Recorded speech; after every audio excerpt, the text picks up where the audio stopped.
अमरवती भुवन रूप जस्तै शून्यता र मोक्षमा विलीन हुन सकोस् संसार। चन्द्रमाको मोहर ज्योतिर्मय प्रकाश जस्तै शीतलता छाइरहोस् संसार। सूर्यको तेजस्वी ज्योतिर्मय प्रकाश जस्तै निपूर्ण भई ज्ञानले छाओस् संसार। शङ्खको ध्वनि जस्तै गुन्जिरहोस् धर्मको संसार। वज्रदार जस्तै कठोर होस् आत्मा परात्मा अनात्मा मैत्रीको संसार।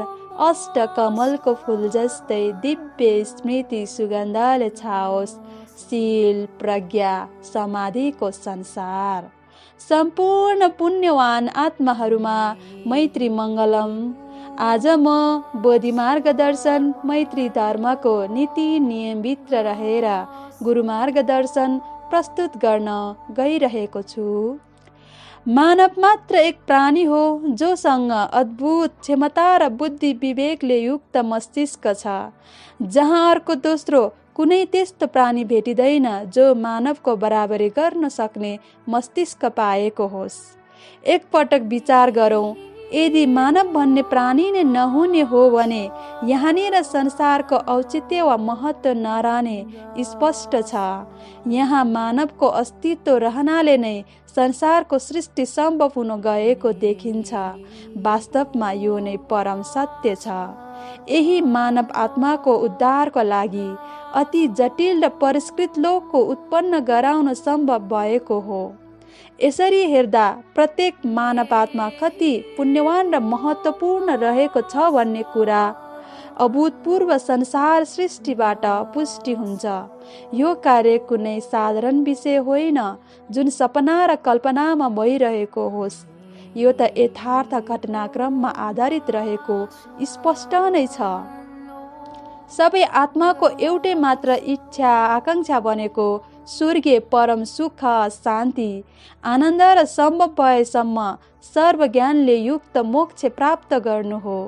तर वर्तमान यो संसारमा के कति आत्माले यी रहस्यमय अद्भुत परम सत्य तत्त्वले सम्पन्न स्थान प्राप्त गरिरहेको छ वा छैन भन्ने प्रश्न प्रत्येक मानव आत्मामा उत्पन्न हुनु अति जरुरी छ। यसको लागि सचेत भएर आफूले अनुसरण गरिरहेको गुरु धर्म र मार्गदर्शनले मोक्ष प्रदान गर्छ कि गर्दैन भन्ने विषय पनि त्यत्तिकै महत्त्वपूर्ण हुन आउँछ। यसरी हेर्दा अमूल्य जीवनरूपी आत्माको लक्ष्य महान रहेको सुस्पष्ट छ। बुझाइमा भएको कमी कमजोरीले गर्दा पनि होला। सबैमा आत्माको वास्तविक उद्देश्य बोध नभएको हुन सक्छ। तर जसले जसरी बुझे पनि प्रत्येक मानव आत्माको लक्ष्य भने एउटै रहेको देखिन्छ।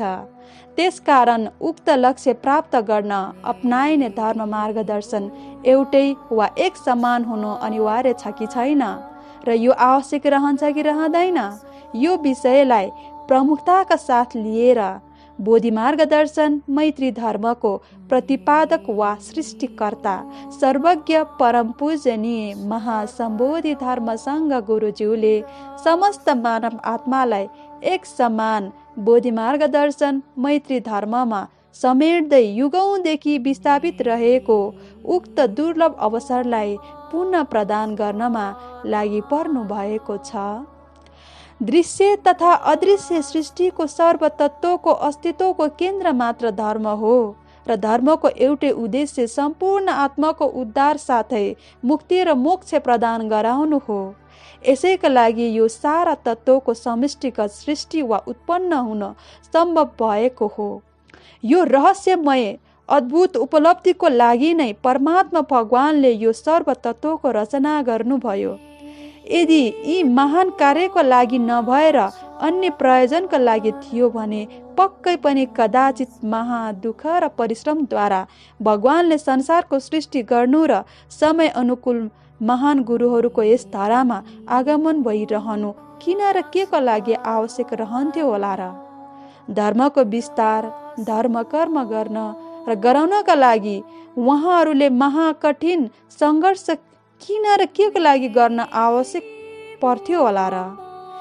यी महान विशेषतालाई बुझ्नु नसकेर वा नचाहेर अनायासै मानव आत्मा तत्त्वहीन विषय वस्तुतर्फ अधिक आकर्षित भइरहेको हुन्छ। यसै बीचमा आफूले अपनाइरहेको कुनै पनि धर्म र प्रचलनमा रहँदै आएको संस्कार, रीतिरिवाज, प्रथा आदिलाई नै सर्वसरा भएको विश्वास गरिरहेको पाइन्छ। हुन त त्यो स्वाभाविक पनि हो, किनकि आफूले अनुसरण गरेको, प्रयोग गरेको, बोलेको, सुनेको, देखेको हरेक विषय तत्त्व सबैभन्दा राम्रो र उत्कृष्ट लाग्ने मानव जातिको एक स्वभाव नै हो। तर सही खोज र अनुसन्धानमा न्यून रूपमा सचेत रहँदा संसारमा रहेका कयौं धर्म, संस्कृति, रीतिरिवाज, विधि विधान, कुल प्रथा आदिलाई अपनाएर जाँदा आत्माले उद्धार पाइरहेको छ कि छैन, त्यसै गरी आफूबाट सही सत्य धर्म मार्गदर्शनको अनुसरण भइरहेको छ वा छैन भन्ने विषयमा पनि अन्योलता कायमै रहेकोले प्रभावकारी ध्यान, अध्ययन र खोज संसारमा अल्पसंख्यकमा बाहेक बहुसंख्यकमा हुन सकिरहेको छैन। अहिलेको परिस्थितिमा यिनै अन्योलता अथवा भ्रमले मानव समाजमा मजबुत जरा गाडिसकेको अवस्था छ। फलस्वरूप धर्मको नाममा धर्मप्रतिको आस्था, विश्वासको विखण्डन, समाज विखण्डन, जातित्व विखण्डन, असमझदारी, अहमता, बहुमत वा शक्ति प्रदर्शन, भेदभाव, तेरो र मेरो भन्ने भावनाको कारण एक आपसमा वाद विवाद र द्वन्द्व उत्पन्न गराएको छ। बुढेसकाल फेरि बाल्य अवस्थामा फर्किन सक्दैन। सुकेको रुखमा हरियो पात पलाउन सक्दैन। यसरी नै समयको परिवर्तनसँगै आत्मीय विश्वास, आस्था, मूल्य र मान्यता बोकेको धर्म, संस्कार, रीतिरिवाज, कुल प्रथा जस्ता विषयहरूमा देखिएका सकारात्मक वा नकारात्मक परिवर्तनको कारण सद्धर्म तत्त्व जीर्ण हुँदै गइरहेको अवस्था छ। यसबाट के सङ्केत हुन्छ भने आज संसारमा महासुख, शान्ति, संरक्षण, उन्नति, एकता, समझदारी जस्ता सर्वमैत्री भावका रूपहरू जताततै व्याप्त देखिनु पर्ने हो।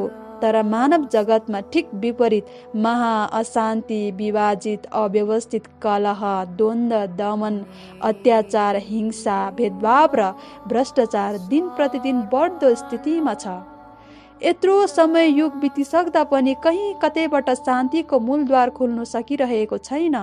त्यसकारण अब संसारले यी सबै समस्याबाट उन्मुक्ति पाउन सद्धर्म मार्गदर्शनको विकल्प खोजिरहेको स्पष्ट हुन्छ। यो भन्दा अर्को उपाय रहेको छैन। आजको लागि गुरु मार्गदर्शन यति नै। फेरि जोडिने प्रतिज्ञा गर्दै यतिन्जेल श्रवण गरेर साथ दिनुभएका सम्पूर्ण पुण्यवान आत्माहरूलाई मैत्री आभार व्यक्त गर्दछु। सर्व मैत्री मङ्गलम।